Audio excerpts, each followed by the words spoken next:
नमस्कार, स्वागत है आपका पावर ब्रेकफास्ट में। आपके साथ मैं हूं नेहा आनंद। देख लेते हैं कि बुधवार की सुबह अंतर्राष्ट्रीय बाजारों से कैसे संकेत हैं। तो बिल्कुल सतर्क और थोड़े आप कह सकते हैं कि मंद संकेत ही मिलते हुए दिखाई दे रहे हैं। एसजीएक्स निफ्टी शुरुआत गिरावट के साथ हुई, आधे % नीचे, और अमूमन आप पूरे एशियन मार्केट का कह सकते हैं यही हाल है।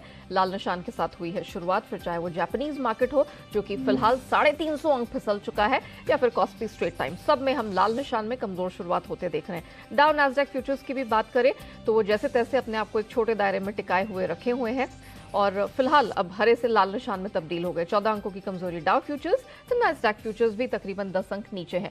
और कमोडिटी बाजार में तो इस पूरे हफ्ते अब तक हमने देखा है एक छोटे दायरे का ट्रेड है। कच्चा तेल दबा हुआ है, सोना चांदी दायरे में फंसे हुए हैं, बेस मेटल्स में प्रेशर बना हुआ है। तो क्या कुछ हुआ है अंतर्राष्ट्रीय बाजार में बीते हफ्ते, एंड मोस्ट इंपॉर्टेंटली आज क्या होने वाला है, क्या एक्सपेक्टेड है, सारे ट्रिगर्स पर बात करने के लिए मेरे सहयोगी दीप स्टूडियो में जुड़ चुके हैं।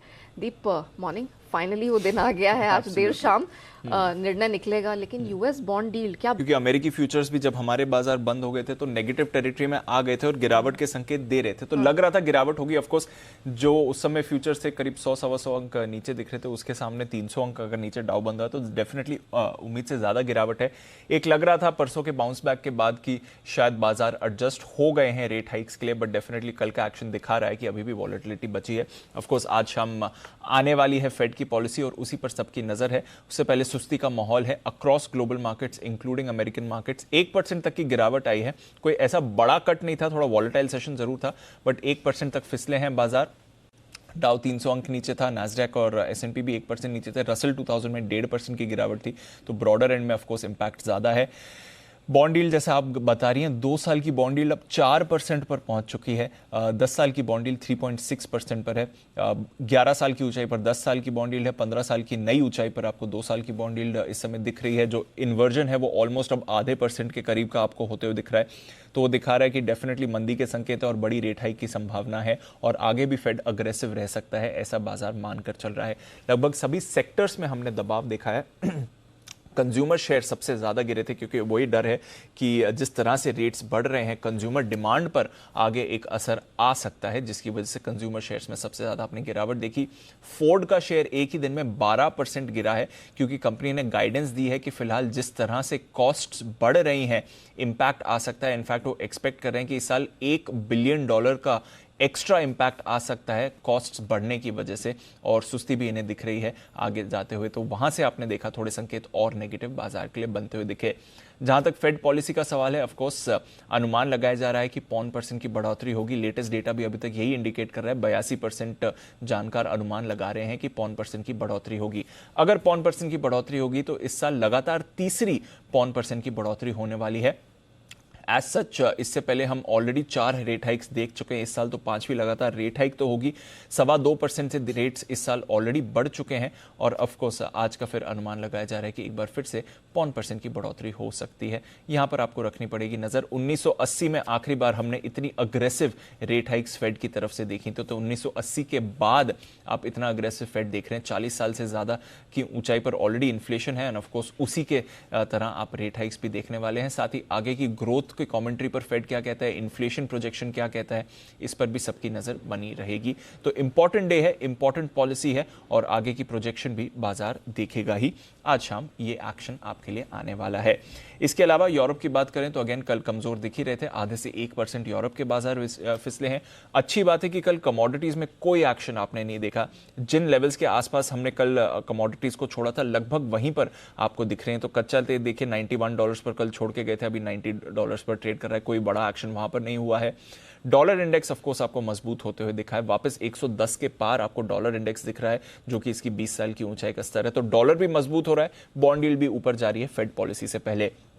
गोल्ड एकदम सीमित दायरे में अटका हुआ है। बेस मेटल्स पर आपने दबाव देखा है, एग्री कमोडिटीज पर भी दबाव देखा है। तो पूरे की पूरी तरह सारे बाजार इंतजार कर रहे हैं कि आज शाम यूएस फेड क्या करता है और आगे की कमेंट्री कैसी रहती है। ऑफ कोर्स कोई यहाँ पे एग्रेसिव मूव नहीं लेना चाहेगा और इक्विटी और कमोडिटी बाजार का अमूमन आप कह सकते हैं एक ही जैसा हाल है।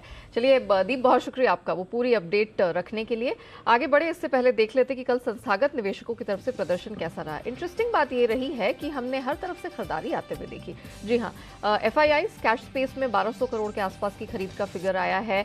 स्टॉक फ्यूचर्स, इंडेक्स फ्यूचर्स की बात करें, वहां पर खरीद के कुछ अच्छे आंकड़े निकल कर आए और घरेलू संस्थागत निवेशकों का भी साथ मिला है। 132 करोड़ की खरीद वहां से देखने को मिली है। अब ये समझने वाली बात है कि जिस तरह के ग्लोबल संकेत आज हमें मिलते दिख रहे हैं, जिस तरह के फैसले का इंतजार आज है, हमारे मार्केट आज कैसे रिएक्ट करेंगे, और इसी पर बात करने के लिए जी बिजनेस के मैनेजिंग एडिटर अनिल सिंह भी हमारे साथ जुड़ चुके हैं।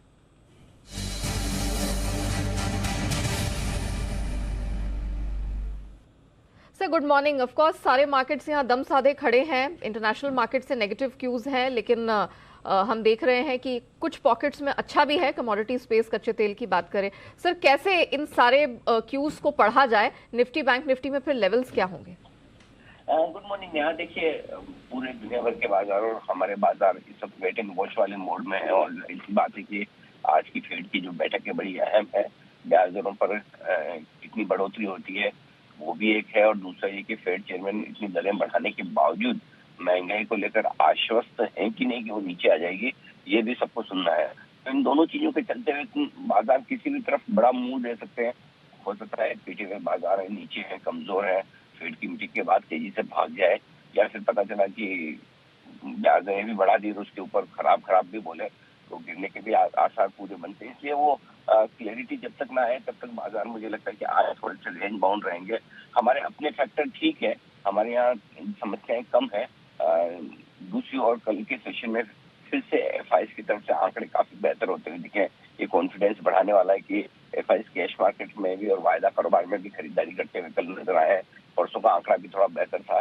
तो डाउन साइड रिस्क भी लिमिटेड है और अपसाइड फेड की मीटिंग के पहले बनेगी नहीं। तो कहने का मतलब ये कि रेंज बाउंड मार्केट होगा, और ऐसे में रेंज के किसी एक सिरे की तरफ बाजार आते हैं तो वहां पर आपको एक कॉन्ट्रा ट्रेड लेना होगा। जैसे कि 17,625, 17,700 इस रेंज में अगर आपको निफ्टी मिलेगा तो आपको करनी है खरीदारी, ठीक है।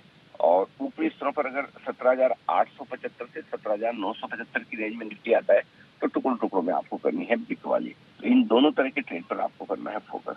अब आइए बैंक की तुरंत छोटा जो सपोर्ट है बैंक निफ्टी का वो है 41,200 से 41,275 की रेंज में। कमजोरी तभी दिखेगी जब 41,150 के नीचे ट्रेड करना शुरू करें। ऊपरी स्तरों पर 41,650, 41,825 वो रेंज है जहाँ थोड़ी बहुत प्रॉफिट बुकिंग आएगी, बिक वाली आएगी। वहां पर पहुंचे, इस रेंज में मिली तो आप वहां पर एक बार प्रॉफिट बुक करके फिर वापस आराम से इंतजार कीजिए नीचे आने का। So I think range bound trade रहनी चाहिए, और कमजोर शुरुआत होने के बाद सपोर्ट लेवल के नजदीक आने से बाजार को और वहां से खरीदारी शुरू करें।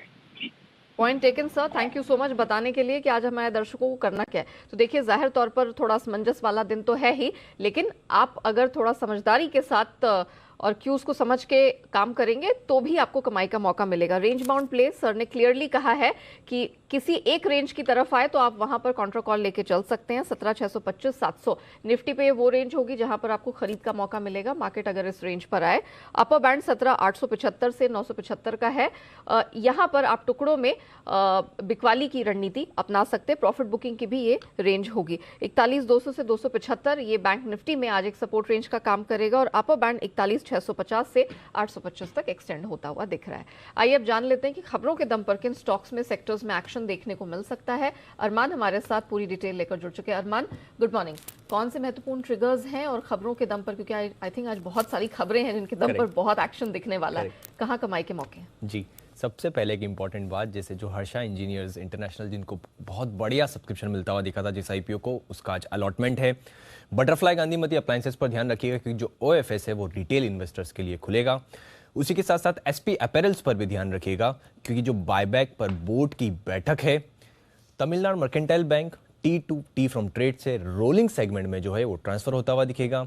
उसी के साथ साथ यूनियन कैबिनेट की अगर आप देखेंगे तो 10:30 बजे मीटिंग भी है, और जो सेबी चेयरमैन के साथ उनकी जो है वो ग्लोबल जो फिनटेक फेस्ट है वहां पर वो संबोधित करते हुए दिखेंगे। और फाइनेंस मिनिस्ट्री ने जो PSU के जो बैंक्स के चीफ्स हैं उनके साथ एक मीटिंग बुलाई है। एक्स डेट पर इक्लर्क्स सर्विसेज पर ध्यान रखिएगा क्योंकि जो उनका बोनस इशू है 1:2 का। खबरों पर आ जाते हैं। खबरों पर अंबुजा सीमेंट पर ध्यान रखिएगा कि कंपनी के प्रमोटर्स ने 15 सितंबर को लगभग 63% जो उनकी इक्विटी है वो गिरवी रखी है और एजीएम भी बुलाई है 8 अक्टूबर को। और एसीसी पर भी ध्यान रखिएगा क्योंकि प्रमोटर ने लगभग 57% जो इक्विटी है वो गिरवी रखी है। सेंट्रल बैंक ऑफ इंडिया पर ध्यान रखिएगा क्योंकि रिजर्व बैंक के पीएसए फ्रेमवर्क से निकल गया है बैंक और सेंट्रल बैंक ऑफ इंडिया से जो पाबंदियां हैं वो हट गई हैं इसी के चलते। आदित्य बिरला फैशन और रिटेल, जिसमें कैलेडियम इन्वेस्टमेंट को लगभग 1 करोड़ शेयर्स जो हैं वो अलॉट किए गए हैं और ये 288.75 के जो हैं भाव पर अलॉटमेंट को मंजूरी जो है मिली है।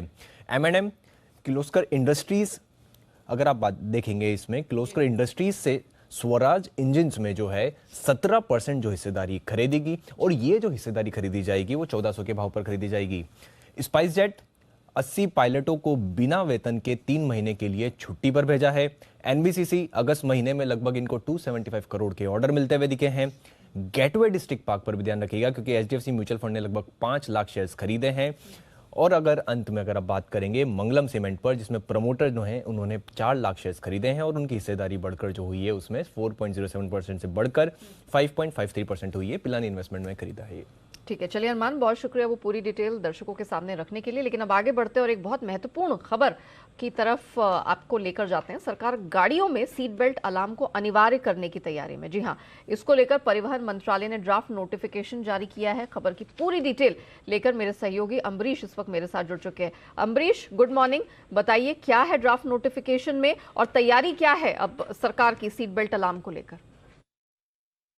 नेहा, गाड़ियों को और यात्रा को ज्यादा बेहतर सुरक्षित करने के लिए सरकार ने तैयारी कर ली है और जो सेंट्रल मोटर व्हीकल एक्ट है उसमें एक बदलाव का, एक संशोधन का ड्राफ्ट भी जारी कर दिया है। ये संशोधन ये कहता है कि सीट बेल्ट के लिए जो अलार्म है वो अब हर सीट के लिए लगाना ही होगा। यानी कि अभी तक जो अलार्म था वो आगे की दोनों सीट के लिए था, अब हर सीट पर, यानी कि M और N कैटेगरी, यानी कि वो सारे 4 पहिया गाड़ियां जिसमें कि सवारी या फिर माल ढुलाई होती है और उसमें कम से कम 8 सवारी बैठ सकती हैं, उन सबके लिए सीट बेल्ट अलार्म अनिवार्य होगा और कंपनियों को ये व्यवस्था करके देनी होगी।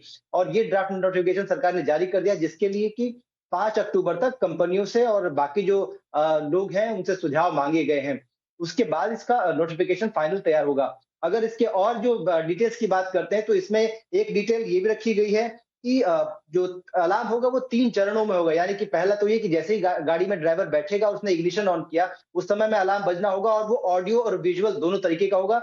इसके बाद गाड़ी जैसे ही आगे बढ़ती है और किसी ने भी अगर अलार्म बेल्ट नहीं बांधी है तब अलार्म बजता रहेगा। इसके अलावा यात्रा के दौरान भी अगर किसी एक यात्री ने बेल्ट खोल दी है तब भी अलार्म बजता रहेगा। इसके अलावा सबसे अहम जो संशोधन हुई है कि अभी तक कई लोग अलार्म को हटा देते थे, बंद कर देते थे। इस तरह की किसी भी व्यवस्था के लिए सरकार ने इसमें एक संशोधन और ऐड किया है जिसका मतलब ये होता है कि बेल्ट तभी मान्य होगी और अलार्म तभी बंद होगा जब कम से कम 10 मिलीमीटर तक वो पट्टे को खींचकर बेल्ट लगाई जाए। अगर बिना खींचे कोई ऑब्जेक्शन उसमें लगाया जाता है तो वो अलार्म बंद नहीं किया जा सकता। इस तरह की व्यवस्था भी कंपनी को करनी पड़ेगी, यानी कि आने वाले को यात्रा को ज्यादा सुरक्षित देख सकते हैं। और ये बदलाव जो है ऑटो कंपनीज और ऐसी जो प्रोडक्ट बनाती हैं उनके लिए ज्यादा ओके। चलिए अमरीश, बहुत शुक्रिया वो पूरी डिटेल रखने के लिए। तो अब देखना होगा कि इस पर क्या डेवलपमेंट निकल कर आता है। ड्राफ्ट नोटिफिकेशन सरकार ऑलरेडी जारी कर चुकी है। आइए अब जान लेते हैं आज की ट्रेडिंग कॉल्स। चॉइस ब्रोकिंग के साथ करेंगे शुरुआत। नेटवर्क 18 पर इनकी तरफ से खरीद की रेकमेंडेशन है। स्टॉप लॉस 67 का लगाना है, टारगेट 74 का। अनराठी सिक्योरिटीज बजाज ऑटो खरीदने की सलाह दे रहे हैं, 3700 का स्टॉप लॉस, टारगेट 3900 का। और अंत में सेंट्रम ब्रोकिंग चंबल फर्टिलाइजर्स खरीदने की रेकमेंडेशन इनकी तरफ से आ रही है, टारगेट 362 का, स्टॉप लॉस स्ट्रैटेजी में 345 का लगाना है। आइए अब जान लेते हैं कि बाजार पर आज एक्सपर्ट्स आपके लिए क्या खास रणनीति लेकर आए हैं, कौन से स्टॉक्स में कमाई के भरपूर मौके हैं। बात करने के लिए ग्लोब कैपिटल मार्केट्स के हिमांशु गुप्ता हमारे साथ जुड़ चुके हैं। हिमांशु जी, गुड मॉर्निंग, बहुत स्वागत है। जरा बताइए ब्रॉडर मार्केट्स में क्या रणनीति अपनानी है, and of course stock specific action कहां रहेगा? Very good morning to you Neha ji. देखिए, मुझे ऐसा लगता है कि फेड के आउटकम से पहले बाजार में छोटा सा एक कंसोलिडेशन है जिसको मैं सिर्फ एक ब्रीफ पॉज की तरह से देखता हूं। बाजार की इनहेरेंट स्ट्रेंथ काफी स्ट्रांग है, सेक्टर रोटेशन, सेक्टर स्ट्रेंथ काफी अच्छे से इंटैक्ट है, and on the top of that FIIs वापस से खरीदारी करते हुए नजर आए हैं। तो मुझे लगता है कि कल एक अच्छी रैली के बाद हमने आखिरी 1 घंटे में थोड़ा सा एक मामूली प्रॉफिट बुकिंग देखा, और आज वीकर न्यूज के चलते शायद थोड़ा सा गैप डाउन देखने को मिल सकता है, जिस पर मेरी खरीदारी करके चलने की सलाह रहेगी। तो निफ्टी में 17,700 के आसपास हम खरीदारी करके चल सकते हैं। 17,620, 17,630 के नीचे का स्टॉप लॉस मेंटेन करेंगे। अपसाइड में 17,850 तक के टारगेट एक बाउंस इंट्राडे में आते हुए नजर आ सकता है, लेकिन मैं स्ट्रांगली ऐसा मानता हूं कि कल आउटकम के बाद, फेड के नंबर्स के बाद शायद हम 18,000 के आंकड़े को वापस से क्रॉस करते हुए देखें। निफ्टी बैंक में भी सिमिलरली 41,200, 41,250 एक एंट्री के लिए अच्छा जोन है। 41,000 के नीचे का हम एक स्टॉप लॉस मेंटेन करेंगे और अपसाइड में 41,650, 41,800 तक की जगह मैं देखता हूं। एंड अनडाउटेडली बैंक्स, प्राइवेट और पब्लिक सेक्टर बैंक दोनों ही काफी स्ट्रांग शेप में है, काफी अच्छा स्पेस है ये, तो यहाँ पर हर डिप पर खरीदारी करके चलने की ही सलाह रहेगी। और finally stock specific Neha ji, मुझे लगता है कि यूनाइटेड स्पिरिट्स एक ऐसा स्टॉक है जो कि एक यहाँ से अच्छी तेजी दिखाने के लिए तैयार हो रहा है, तो यहाँ पर खरीदारी करके चलेंगे। 860 के स्टॉप लॉस के साथ 900 रुपए तक की अपसाइड यहाँ पर आते हुए नजर आ सकती है। ठीक है हिमांशु जी, बहुत शुक्रिया आपका हमारे साथ जुड़ने के लिए, बताने के लिए कि ब्रॉडर मार्केट्स में कहाँ रणनीति अपनानी है, of course stock specific action कहाँ रहेगा, जो कि यूनाइटेड स्पिरिट्स में आज हिमांशु को दिख रहा है। मोटी बाजार की रणनीति रखते हैं आपके सामने। आज आईएफएल सिक्योरिटीज के अनुज गुप्ता की तरफ से रिकमेंडेशन सोना खरीद के चलने की। अक्टूबर वायदा में टारगेट 49,550 का मिलेगा, 49,000 के पास खरीदने की सलाह। कॉपर खरीद के चले, सितंबर वायदा एमसीएक्स पर 640 के पास 650 के टारगेट के लिए। और अंत में कच्चा तेल, सितंबर वायदा बेच के चलने की सलाह है, टारगेट 6,600 का, स्टॉप लॉस 7,050 का आपको स्ट्रैटेजी में लगा के चलना है। आइए अब आगे बढ़ते हैं और बात करते हैं एफआईआर यानी कि एफआईआई इन्वेस्टमेंट रिपोर्ट की। देख लेते हैं कि आज किन ब्रोकरेज फर्म्स की तरफ से एफआईआर रिपोर्ट दर्ज हुई है। तो सबसे पहले मॉर्गन स्टैनली बजाज फाइनेंस पर इनकी तरफ से रिकमेंडेशन है, ओवरवेट स्टैंस है, टारगेट 8,500 का इन्होंने सुझाया है।